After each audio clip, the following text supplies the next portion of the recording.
ध्यायेन नित्यं महेशं रत्नगिरिनिभं चारुचन्द्रावतंसं रत्नाकल्पोज्ज्वलांगं परशुमृगवरा भीतिहस्तं प्रसन्नं पद्मासीनं समन्तात् अस्तुतमर्गनैर्व्याघ्रकीर्तिं वशानं विश्वाद्यं विश्वबीजं निखिलभयहरं पंचवक्त्रं त्रिनेत्रम्। ओम नमः शिवाय। जय श्री राधे कृष्ण। आप सभी का आपके अपने YouTube channel BK Mishra present में बहुत बहुत स्वागत है। आइए आज आप सब सुनेंगे सोम प्रदोष व्रत की कथा। इस बार वैशाख मास शुक्ल पक्ष में सोम प्रदोष का व्रत जो कि 20 मई 2024 दिन सोमवार को पड़ रहा है। जब भी सोमवार के दिन प्रदोष का व्रत होता है तो इसे सोम प्रदोष या सोमवार प्रदोष व्रत के नाम से जाना जाता है। जो भी भक्त सच्ची श्रद्धा के साथ नियम और निष्ठा के साथ सोम प्रदोष का व्रत धारण करते हैं तो इससे व्यक्ति को अभिष्ट सिद्धि की प्राप्ति होती है। प्रदोष का व्रत प्रत्येक माह के कृष्ण पक्ष और शुक्ल पक्ष की त्रयोदशी तिथि के दिन जब भी प्रदोष काल का समय प्राप्त होता है उस दिन यह व्रत धारण किया जाता है। प्रदोष का व्रत भगवान शिव जी को अति प्रिय होता है। इसे धारण करने से 100 गायों को दान करने के बराबर पुण्य फलों की प्राप्ति होती है तथा व्यक्ति के पापों का नाश होता है और अंत में भगवान शिव के धाम की प्राप्ति होती है। इस दिन विशेष प्रकार से प्रदोष काल के समय में भगवान शिव जी का पूजन किया जाता है।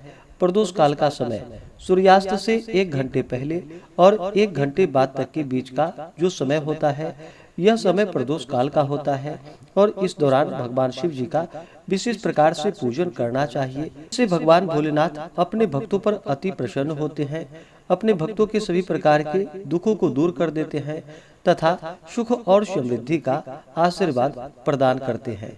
तो आइए सुनते हैं प्रदोष व्रत की कथा और अंत में जानेंगे प्रदोष व्रत के शुभ मुहूर्त व्रत पूजा महत्व के बारे में। प्रदोष काल पूजन का क्या समय होगा, तो आइए पहले भगवान शिव जी का ध्यान करते हैं।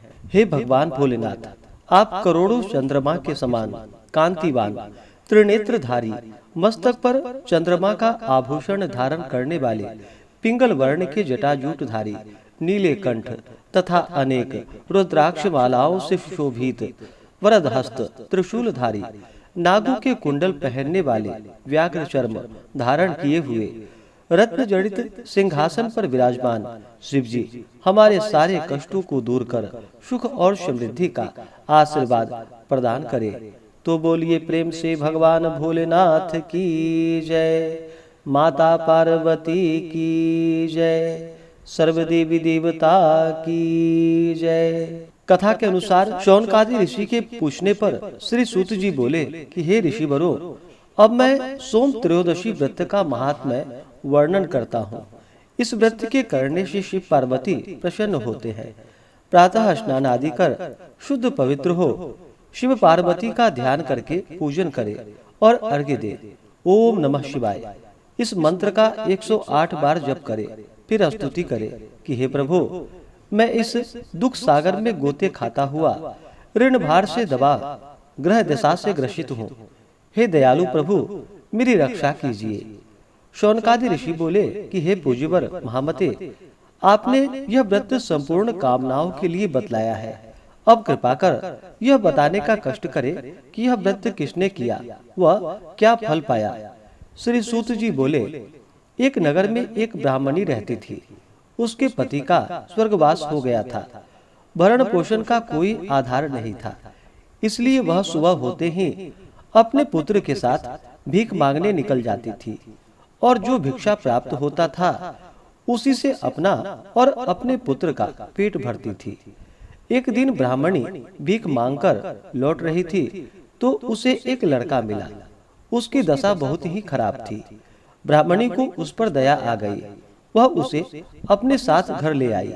वह लड़का विदर्भ का राजकुमार था।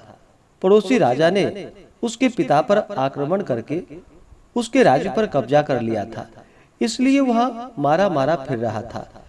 ब्राह्मणी के आश्रम में वह ब्राह्मण कुमार की तरह पलने लगा। एक दिन ब्राह्मण कुमार और राजकुमार खेल रहे थे। उन्हें वहां गंधर्व कन्याओं ने देख लिया। वे राजकुमार पर मोहित हो गई। ब्राह्मण कुमार तो घर लौट आया, लेकिन राजकुमार अंशुमती नामक गंधर्व कन्या से बात करता रह गया। दूसरे दिन अंशुमती अपने माता पिता को राजकुमार से मिलाने के लिए लेकर आई। उसको राजकुमार पसंद आया। कुछ ही दिनों बाद अंशुमति के माता पिता को भगवान शंकर ने स्वप्न में आदेश दिया कि वे अपनी कन्या का विवाह राजकुमार से करा दे। फलतः उन्होंने अंशुमति का विवाह राजकुमार से करा दिया। ब्राह्मणी को ऋषियों ने आज्ञा दे रखी थी कि वह सदा प्रदोष का व्रत करती रहे। उसके व्रत के प्रभाव और गंधर्व राज की सेनाओं की सहायता से राजकुमार ने विदर्भ से शत्रुओं को मार भगाया और अपने पिता के राज्य को पुनः प्राप्त कर वहां आनंद पूर्वक रहने लगा। राजकुमार ने ब्राह्मण को अपना प्रधानमंत्री बनाया। राजकुमार और ब्राह्मण कुमार के दिन जैसे ब्राह्मणी के प्रदोष व्रत की कृपा से फिरे भगवान शंकर, वैसे ही अपने दूसरे भक्तों के दिन को फेरते रहे। तभी से प्रदोष व्रत का संसार में बड़ा ही महत्व है। इसी प्रकार से जो भी भक्त सच्ची श्रद्धा के साथ, नियम और निष्ठा के साथ सोम प्रदोष का व्रत धारण करते हैं तो उन्हें अभिष्ट सिद्धि की प्राप्ति होती है। तो बोलिए प्रेम से भगवान भोलेनाथ की जय, माता पार्वती की जय, सर्वदेवी देवता की जय। जो भी भक्त सच्ची श्रद्धा के साथ, नियम और निष्ठा के साथ प्रदोष व्रत धारण करते हैं, इस दिन भगवान शिव जी का साथ में शिव परिवार का पूजन करते हैं तो उनके सभी प्रकार के पापों का नाश होता है। इस व्रत को धारण करने से 100 गायों को दान करने के बराबर पुण्य फलों की प्राप्ति होती है तथा अंत समय में भगवान शिव के धाम की प्राप्ति होती है। प्रदोष का व्रत अगर रविवार के दिन पड़े तो उसे धारण करने से आयु वृद्धि तथा अच्छे स्वास्थ्य लाभ की प्राप्ति होती है। सोमवार के दिन धारण करने से आरोग्यता की प्राप्ति होती है और इंसान की सभी इच्छाओं की पूर्ति होती है। मंगलवार के दिन प्रदोष का व्रत हो तो उसे धारण करने से रोगों से मुक्ति और स्वास्थ्य लाभ की प्राप्ति होती है। बुधवार के दिन प्रदोष का व्रत हो तो उपासक की सभी कामनाओं की पूर्ति होती है। गुरुवार के दिन प्रदोष का व्रत पड़े तो उसे धारण करने से शत्रुओं पर विजय की प्राप्ति होती है तथा शत्रुओं का विनाश होता है। शुक्रवार के दिन पड़ने वाला प्रदोष व्रत जो कि सौभाग्य और दाम्पत्य जीवन की सुख शांति के लिए किया जाता है। संतान लाभ की प्राप्ति हेतु जो कि शनि प्रदोष का व्रत धारण किया जाता है। तो अपनी कामनाओं के अनुसार व्रत को धारण करना चाहिए। इस व्रत को कम से कम 11 या 26 त्रयोदशी व्रत को धारण करना चाहिए और फिर व्रत का उद्यापन करना चाहिए। इस व्रत का पारण जो कि अगले दिन जाकर के सूर्योदय होने के बाद किया जाता है। प्रदोष व्रत के दिन सुबह उठ करके नित्य क्रियाओं से निवृत्त होकर के गंगा नदी में या घर के नहाने के पानी में थोड़ा सा गंगा जल मिला करके स्नान करना चाहिए। शुद्ध वस्त्र धारण करना चाहिए। जो भी व्रती हो उन्हें व्रत का संकल्प लेना चाहिए। भगवान शिव जी से अपने व्रत की पूर्णता के लिए प्रार्थना करनी चाहिए और प्रदोष व्रत के दिन जो कि दिन रात्रि उपवास रहते हुए व्रत को धारण करना चाहिए। इस दिन अन्न ग्रहण नहीं करना चाहिए। जो उपवास नहीं रह पाते हैं, जिनका स्वास्थ्य सही ना हो, तो आप एक समय फलाहार ग्रहण करके व्रत को धारण करें और इस दिन भगवान का सुबह और विशेष करके प्रदोष काल के समय में पूजन करना चाहिए। वैशाख मास शुक्ल पक्ष त्रयोदशी तिथि प्रारंभ समय 20 मई 2024 दिन सोमवार शाम 4:01 और त्रयोदशी तिथि की जो समाप्ति है वह 21 मई 2024 दिन मंगलवार शाम 5:40। इस व्रत को जो कि प्रदोष व्यापनी ली जाती है, तो प्रदोष व्यापनी के अनुसार प्रदोष व्रत के लिए जो समय प्राप्त हो रहा है वह समय 20 मई 2024 दिन सोमवार को सभी भक्तजन व्रत को धारण करेंगे। 20 मई को प्रदोष काल पूजन का जो समय होगा वह समय शाम 5:38 से शाम 7:38 तक होगा। 20 मई को सूर्योदय सुबह 5:10 और सूर्यास्त शाम 6:38 होगा। ब्रह्म मुहूर्त का समय सुबह 4:05 से सुबह 4:47 तक होगा। राहु काल का समय सुबह 6:51 से सुबह 8:32 तक होगा। योग जो कि सिद्धि योग होगा दोपहर 12:11 तक। उसके बाद व्यतिपात योग नक्षत्र जो कि चित्रा नक्षत्र होगा जो संपूर्ण दिन रात तक रहेगा। इस दिन भगवान शिव जी का जो कि जल से अभिषेक करे, पंचामृत से अभिषेक करे, शुद्ध गंगा जल से अभिषेक करे। उसके बाद भगवान को सफेद वस्त्र चढ़ाए, यज्ञोपवीत अर्पित करे, फिर अक्षत, चंदन, पुष्पों की माला अर्पित करे। भगवान को बेलपत्र अति प्रिय होता है, तो इन्हें 3 पत्ते वाला बेलपत्र, उस पे राम का नाम लिख करके या नमः शिवाय लिख करके भगवान शिव जी को बेलपत्र अर्पित करनी चाहिए।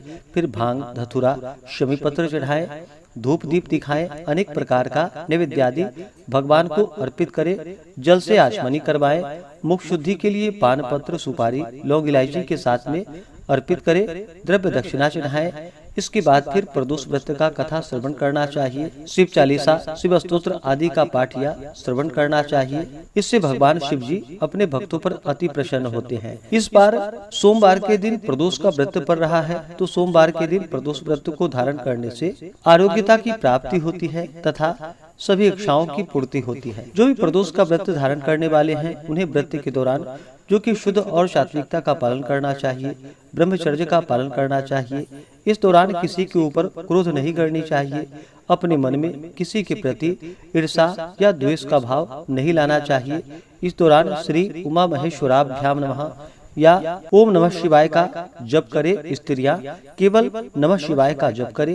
पूर्ण भक्ति भाव के साथ भगवान का पूजन, कथा श्रवण करे, स्तोत्र आदि का पाठ या श्रवण करे। इससे भगवान भोलेनाथ अपने भक्तों पर प्रसन्न होकर के अपने भक्तों के सभी प्रकार के दुख और कष्टों को दूर करते हैं तथा सुख और समृद्धि का आशीर्वाद प्रदान करते हैं। तो आशा करता हूँ कि यह जानकारी आपको अच्छा लगा हो।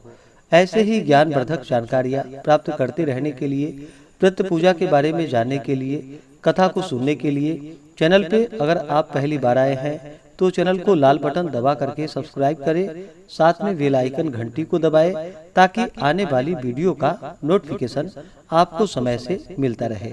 वीडियो को लाइक करें, शेयर करें। सुखी रहें और स्वस्थ रहें। जय श्री राधे कृष्ण। धन्यवाद।